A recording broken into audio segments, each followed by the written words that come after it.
Hello guys, welcome to filmy heart. కల్కి చూశాక చాలా డీటెయిల్స్ కనిపించాయి. వాటితో ఇన్‌డెప్త్ అనాలిసిస్ వీడియో చేద్దాం అనిపించింది. కానీ అలా చూసుకుంటే గెస్ట్ అపియరెన్సెస్, క్యామియోస్ ఇలా చాలా రోల్స్‌కి చాలా మైక్రో డీటెయిల్స్ వచ్చేస్తాయి. అవన్నీ చెప్పి మీ టైం వేస్ట్ చేయకుండా కథలో ఉన్న ఇంపార్టెంట్ డీటెయిల్స్‌ని, కథ ముందుకు వెళ్ళడానికి నాకనిపించిన బ్యాక్ స్టోరీస్‌ని ఇక్కడ షేర్ చేసుకుంటున్నాను. చాలా వరకు ఇంపార్టెంట్ డీటెయిల్స్‌తో పాటు కల్కి పార్ట్ 2కి ప్రొసీడింగ్స్ ఎలా ఉండొచ్చు అనే పాయింట్ మీద నాకనిపించిన స్టోరీ లింక్స్‌ని యాడ్ చేసి ఈ వీడియో చేశాను. మిస్ అవ్వద్దు. సో, ఇక మాట్లాడుకుందాం. ముందుగా స్టోరీ డీటెయిలింగ్. నంబర్ 1. అశ్వత్థాముడు అస్త్రం వేశాక మళ్ళీ అప్పుడే పువ్వు తొడిగిన ఒక చిన్న మొక్కని రక్తంతో తడిసిన పాదంతో తొక్కుతూ వెళ్తాడు. అంటే అప్పుడే పిండంగా ప్రాణం పోసుకున్న ఆఖరి శిశువుని కూడా చంపేశాడు అనే ఇన్నర్ మీనింగ్ అది. నెంబర్ 2. అశ్వత్థామని కృష్ణుడు తోసేశాక సాంగ్‌తో వెనక వైట్ హార్స్‌తో షాట్ ఉంటుంది. సాంగ్‌లో కూడా ఎప్పుడు యుగానికి ధర్మస్థాపన అవసరమో అప్పుడు విష్ణుమూర్తి మళ్ళీ అవతారం ఎత్తి శ్వేతవర్ణ అశ్వంపై వస్తారని. సాంగ్ లిరిక్స్‌తో షాట్‌తో చూపించారు. కల్కి అవతారం కూడా అలానే ఉంటుంది. నంబర్ 3. భైరవ ఎంట్రీ ఫైట్లో భగవద్గీత శ్లోకం. ఆత్మ అగ్నిలో దహింపజాలనిది, ఆత్మ నీటిలో తడవనిది, ఆత్మ శాశ్వతమైనది అని. అలా ఆత్మ గురించి చూపిస్తూ హోలోగ్రామ్ ఫైట్ ఉంటుంది. దాని యాక్చువల్ రిప్రజెంటేషన్ ఏంటంటే భైరవ కర్ణుడి రీఇన్కార్నేషన్. అంటే కర్ణుడి ఆత్మ పునర్జన్మ తీసుకుని భైరవగా మళ్ళీ పుట్టింది. సో కర్ణ రీఇన్కార్నేషన్ సోల్ని ఇలా రిప్రజెంట్ చేశారు. నంబర్ 4. భైరవ తన ఫ్లాష్ బ్యాక్ చెప్తూ దుల్కర్కి దొరికినప్పుడు నేను యుద్ధంలో దొరికానంట, అస్సలు ఏడవలేదంట, అదేంటో నాకు యుద్ధం బాగా అలవాటైనట్టు అంటాడు. ఎందుకంటే కర్ణుడికి పుట్టినప్పటి నుంచి జీవితం అంతా యుద్ధమే. పుట్టగానే నదిలో పడేస్తారు. అక్కడి నుంచి విద్య నేర్చుకోవడానికి, లోకంలో తక్కువ కులం వాడిగా బతకడానికి, విలువిద్యలో వరల్డ్ ఛాంపియన్ అయినా ఎక్కడ పర్ఫామ్ చేసినా తన టాలెంట్కి విలువ ఉండదు. కురుసభలో ఎంటర్ అయినా అక్కడి రాజులు కూడా అవమానిస్తారు. అలా కురుక్షేత్రంలో భీకర యుద్ధం చేసి వీరుడిగా మరణించి మళ్ళీ పుట్టిన వాడికి యుద్ధం అంటే భయమే ఉంటుంది చెప్పండి. అలా డైలాగ్స్లో కూడా కర్ణ రెఫరెన్స్ ఉంటుంది. నెంబర్ 5. భైరవ జాతకం చెప్పేటప్పుడు సూర్యుని కార్డు వస్తుంది. అందులో సూర్యగ్రహణం లాంటి కార్డు వస్తుంది. మేబీ అది గ్రహణం అయ్యుండొచ్చు, కాకపోయిండొచ్చు. ఒకవేళ గ్రహణం అయితే తను కర్ణుడని భైరవకి తెలియదు కాబట్టి ఆ రెఫరెన్స్ అయ్యుండొచ్చు. ఎందుకంటే కర్ణుడు సూర్యుని వరం వల్ల పుడతాడు కాబట్టి. అందుకే సూర్యపుత్ర కర్ణ అంటాం. కానీ అది తనకు తెలియదు కాబట్టి ఎక్లిప్స్లా చూపించుండొచ్చు. నెంబర్ 6. ఇంటర్వెల్లో పడిపోతున్న చక్రాన్ని పట్టి ఆపే సీన్. కర్ణ రీఇన్కార్నేషన్. భైరవలో మొదటిసారి కర్ణుడు బయటకు వచ్చే సీన్. కర్ణుడి మరణం కూడా భూమిలోకి కూరుకుపోయిన రథచక్రాన్ని బయటకు తీస్తున్నప్పుడు అర్జునుడు బాణం వేయడం వల్లే వస్తుంది. సో అలాగే ఇక్కడ చెక్కిన రథచక్రాన్ని పడిపోతుంటే భైరవ ఆపి ఏదో మారింది బుజ్జి అంటాడు. అప్పుడే కర్ణుడు మొదటిసారి బయటకు వస్తాడు. అందుకే ఆ గ్యాప్లో ఏం జరిగిందో భైరవకు తెలియదు. నెంబర్ 7. శంబల కాంప్లెక్స్లో ఉండేవాళ్ళు యూజ్ చేసే వెపన్స్ నుండి వచ్చే బుల్లెట్స్ కూడా ఒక ఎలక్ట్రిక్ ప్లాస్మా రేస్. యాక్చువల్లీ ఫ్యూచర్లో వెపన్స్ ఇలాగే ఉంటాయని ఒక ప్రవచనంలో కూడా విన్నాను. అవి చాలా బాగా రీసెర్చ్ చేసి డిజైన్ చేశారు. నెంబర్ 8. ఇక ప్రభాస్ అనే ఎంట్రీ ఫైట్లో వచ్చే బౌంటీ హంటర్ యూజ్ చేసే వెహికల్లో తన వెనక తల విరిగిపోయిన ఓ విగ్రహం ఒకటి ఉంటుంది.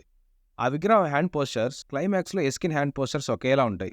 మేబీ అది కలి రెఫరెన్స్ అయి ఉండొచ్చు. ఎందుకంటే కాంప్లెక్స్ శంబాలాకి ఆపోజిట్. ఇక్కడున్న వాళ్ళు ఎవ్వరూ దేవుణ్ణి నమ్మరు. ఆఖరికి కాశీలో కూడా దేవుడు బ్యాన్ అని ఫస్ట్ కాశీ ఎంట్రీ సీన్లోనే ఈ క్యారెక్టర్ చెప్తుంది. సో అలా శంబలాలో దేవుడి కోసం ఎదురు చూస్తున్నట్టే కాంప్లెక్స్లో కమల్ క్యారెక్టర్ కూడా కలిని పూజించే క్యారెక్టర్ అయ్యుండొచ్చు. కలి అలాగే ఒక వికృతమైన రూపంతో ఉండేవాడని తెలుస్తోంది. అలా బౌంటీ హంటర్స్ కాంప్లెక్స్లోకి వెళ్ళాలనుకుంటూ ఉంటారు. అలాగే వాళ్ళంతా ఎస్కిన్ సైడ్ కాబట్టి కమల్ పోస్చర్ని పెట్టుకుని ఉండొచ్చు. నెంబర్ 9. శంబలాలో అన్ని ఫెసిలిటీస్ ఉంటాయి. భూమి మీద ఉన్న వాళ్ళకి ఫుడ్ ఉండదు, వాటర్ ఉండదు. ఆఖరికి ఫ్రెష్ ఎయిర్ కూడా దొరకదు. కానీ శంబలాలో ఫుడ్, వాటర్ అన్నీ ఉంటాయి. అందుకే సుమతి శంబలాకి వెళ్ళాక ఆకలేస్తోందని అడిగితే వెంటనే ఫుడ్ పెడతారు. అలాగే టెక్నాలజీ కూడా ఉంటుంది. నెంబర్ 10. సుమతి శంబాలకు వెళ్ళాక అక్కడ సిరీస్ అనే క్యారెక్టర్ వచ్చి తను ఇక్కడ ఉండడం సేఫ్ కాదని వద్దని ఆపుతాడు. అప్పుడు వీరన్ తనని ఫ్లెక్స్ ల్యాండ్స్కి పంపిద్దాం, అక్కడ ఎవరూ ట్రాక్ చేయలేరు అని చెప్తాడు. అప్పుడు సీరియస్ వద్దు, నోమెన్ తనని తినేస్తారు అని చెప్తాడు. ఎందుకంటే ఫ్లెక్స్ ల్యాండ్స్ అనే ప్లేస్లో నోమెన్ అనే ట్రైబ్ ఉంటారు. అక్కడ మిస్టీరియస్ క్రియేచర్స్ ఉంటాయి. ఆల్రెడీ లీక్ అయిన ప్రభాస్ అన్న పిక్లో కూడా ఆ డీటెయిల్ ఉంటుంది. నెంబర్ 11. ఇక క్లైమాక్స్లో సుమతిని భైరవ తీసుకెళ్తుండగా అశ్వత్థామ బుజ్జిని పట్టుకుంటాడు. అప్పుడు భైరవ ఫ్లైట్ మోడ్ నుంచి వేరే బటన్ ఆన్ చేస్తుంటే బుజ్జి వద్దు భైరవ, అది నొక్కితే ఎక్కడికి వెళ్తామో కూడా తెలియదు అని చెప్తుంది. కానీ భైరవ ఆన్ చేసి వీల్స్ని వదిలేసి ఎక్కడికో ఫ్లై చేసి వెళ్ళిపోతాడు. మేబీ భైరవ ఫ్లెక్స్ ల్యాండ్స్కి వెళ్తాడు అనుకుంటా. అక్కడ నోమెన్స్తో అటాక్ ఉండుండొచ్చు.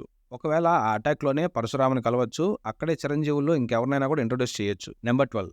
కమల్ హాసన్ వెనక తిరిగే 5 బాల్స్. అవి పంచవాయువులు అయి ఉండొచ్చు. వాటిని మనం పంచప్రాణాలు అంటాం. లేదా కమల్కి 200+ ఇయర్స్ కాబట్టి అలా అన్నేళ్ళు బ్రతకడానికి తను ధ్యానంలో కూర్చుని వేరే బాడీస్లోకి పరకాయ ప్రవేశం చేసి వాళ్ళ ఆత్మలని ఆ బాల్స్లో బంధించుండొచ్చు. వాళ్ళ సోల్ని ఆ బాల్స్తో కంట్రోల్ చేస్తూ తర్వాత ఆ బాడీస్ని ఆ గ్లాసెస్లో పెట్టుండొచ్చు.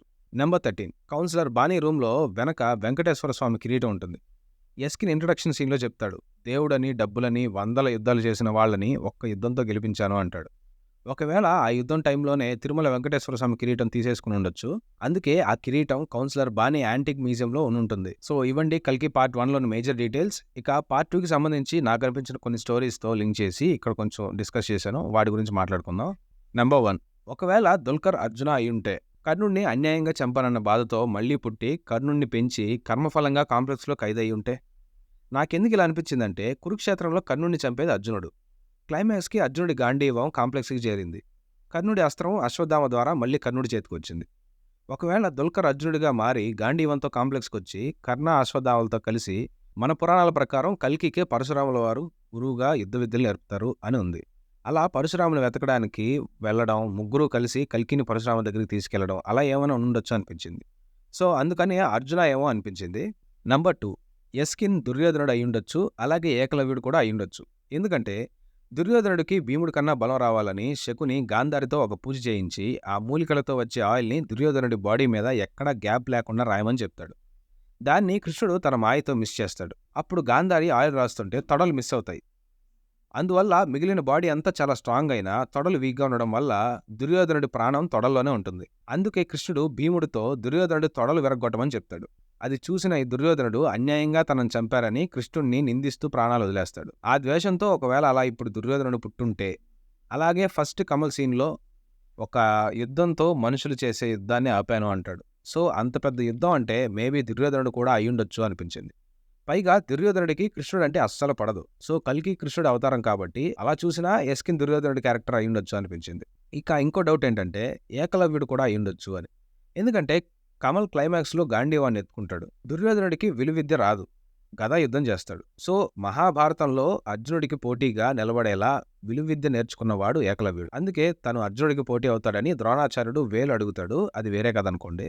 సో ఎస్కిన్ అర్జునుడి గాంధీవం ఎత్తేసరికి ఒకవేళ ఏకలవ్యుడు కూడా అయ్యుండొచ్చు అనిపించింది. ఎందుకంటే ఇక్కడ గాంధీవాన్ని కూడా హ్యాండిల్ చేయగలిగాడంటే అంత శక్తి ఆ సీరం డ్రాప్ వల్ల వచ్చిన గాంధీవాన్ని ఎత్తాడంటే ఆ స్థాయి అర్జునుడికి పోటీ అయిన ఏకలవ్యుడికే ఉంది కాబట్టి తనే ఏమో అనిపించింది.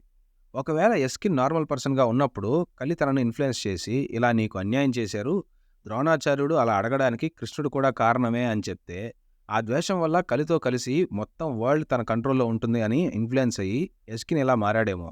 అలా తనిప్పుడు అర్జునుడి గాంధీవాన్ని చేజిక్కించుకున్నాడేమో అని అనిపించింది. నెంబర్ 3, ఎస్కిన్ తయారు చేసిన ఫార్బియన్ సీరం ఏంటి? ఆల్రెడీ ఎస్కిన్ ఒక శాంపుల్ సీరం తయారు చేసి దాన్ని మ్యాచ్ అయ్యే, దాన్ని మొయ్యగలిగే ఒక ఫర్టైల్ ఉమెన్ కోసం వెతుకుతూ ఎక్స్పెరిమెంట్ చేస్తూ ఉంటాడు. ఆ సీరం ఏంటి? ఇది తెలుసుకోవాలంటే మనం కృష్ణుడి మరణం గురించి తెలుసుకోవాలి. కృష్ణుడి బొటనవేలుకి బాణం తగిలి శరీరం విడిచిపెట్టాక అర్జునుడి వచ్చేదాకా ఆయన దేహం అక్కడే ఉండిపోయిందంట. తరువాత అర్జునుడు వెళ్లి దహనం చేశారు. కృష్ణుడి గుండెని బ్రహ్మ పదార్థం అంటారు. అది ఇంకా పూరి టెంపుల్లో ఉందని అందరికీ తెలుసు. మేబీ ఫ్యూచర్లో జరిగిన యుద్ధాల్లో ఎస్కిన్ దాన్ని తీసుకుని ఎక్స్పెరిమెంట్ చేసి కల్కిని రానివ్వకుండా చేసి ఆ శక్తిని తను తీసుకోవాలని కృష్ణుడి గుండె బ్రహ్మ పదార్థంతో ఆ ఫార్బియన్ సీరంని తయారు చేసి ఉండొచ్చు. ఆ శాంపుల్ సీరంని కంపేర్ చేస్తేనే కదా కల్కి పుట్టే సీరం డిఎన్ఏ తెలిసేది. సో అలా కనుక్కొని ఆ డిఎన్ఏని తనే తీసుకుని తన బాడీలో ఇంజెక్ట్ చేసుకుని ఆ శక్తిని పొందాలనుకుంటున్నాడేమో.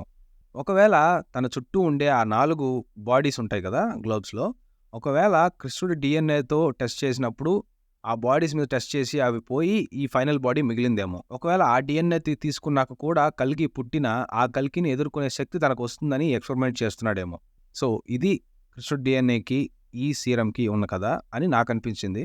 నెంబర్ 4, అసలు ఎస్కిన్కి ఏం కావాలి? ఎందుకు అంతమంది ఫెర్టైల్ ఉమెన్ మీద ఎక్స్పెరిమెంట్ చేస్తున్నాడు? తన అల్టిమేట్ గోల్ ఏంటి?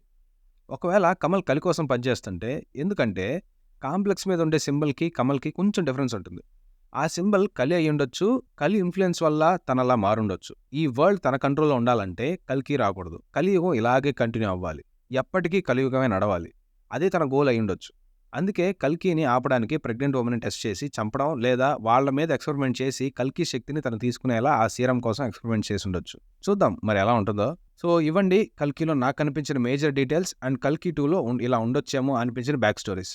సో ఏదేమైనా వీటికి ఆన్సర్స్ తెలియాలంటే పార్ట్ 2 వరకు ఆగాలి. చూద్దాం ఈసారి కల్కి 2తో వరల్డ్ మొత్తం టాలీవుడ్ రేంజ్ చూపించాలని కోరుకుంటున్నా. మన కంటెంట్ మీకు నచ్చితే తప్పకుండా షేర్ చేయండి. చాలా కష్టపడి వీడియో చేశాను. చూసి వెళ్ళిపోకుండా షేర్ చేయండి, లైక్ చేసి సబ్స్క్రైబ్ చేసుకుని సపోర్ట్ చేయండి. మళ్ళీ కలుద్దాం.